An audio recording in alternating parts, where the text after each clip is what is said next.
Okay, now we're going to create other pages to organize our work. So we're going to need to create pages for our topics and subtopics. So in this case, we're going to click the plus, the page with the plus, which is a new page, and we're going to give names to each of our pages. Now we're in a self-contained 6th grade classroom, so we'll just organize our work by subject, by academic subject at school. So we'll have one for math, one for language arts or reading and writing, one for social studies, and one for science. Those will be our main topics. We could always add more. We could create one for art, for example. And we're going to put these pages at the top level. Down here it says select a location. That's going to be very important sometimes. We're going to keep this at the top level because it's a main topic that we want people to be able to find. So when you create the page, you'll notice there's now a math page created. It created a link to it in your navigation bar on the side. And we're not going to put any content in there yet. So you'll see these little dotted boxes show up. That means it's ready to edit. When you create the page, it goes straight into editing mode. Here's the title of the page or the header, and here's the content or the body of the page. We're just going to click the save button for right now to get it set up and saved. We're going to keep doing that for each of our main topics. So we'll do math, reading and writing, or we could call it English, could call it language arts. If you're in a high school or a college level, you'd probably want to create pages for each of your classes. So you could have one overall portfolio, and then you could show your work in each different class that you have. Okay, let's go ahead and save our reading and writing page and create another one. So we're going to have 4 main pages here: science and then social studies. And keep in mind, all of these are being put at the top level because they're our main topics.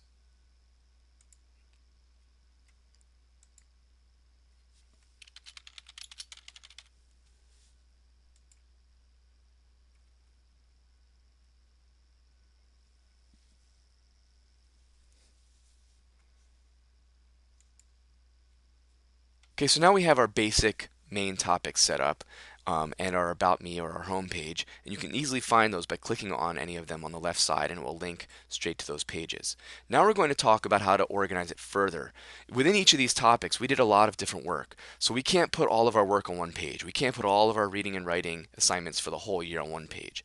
And the fact of the matter is, we wouldn't really want to showcase all of our work. Things we did for practicing spelling and for homework aren't necessarily something people want to see. But writing samples, written reports or stories or essays we've done, are something that would be useful for people to see. Vocabulary presentations we've created might be helpful for other people who are looking for similar vocabulary words. So these are the types of things we'd want to embed, and any kind of product that's interesting or useful, we want to have on our portfolio. So if we had just a few different subtopics. For example, in reading and writing, we started with our themes of our textbook. So we can start by just adding some basic subtopics or subthemes. So let's add some subpages underneath of this reading and writing category. So for example, the first thing we did was theme 1, courage, of our Triumphs textbook. Now in this case, we don't want to put this at the top level. We want it underneath of reading and writing, because so we're nesting things inside. So we've got main topics, and now you can see underneath it we have a subtopic.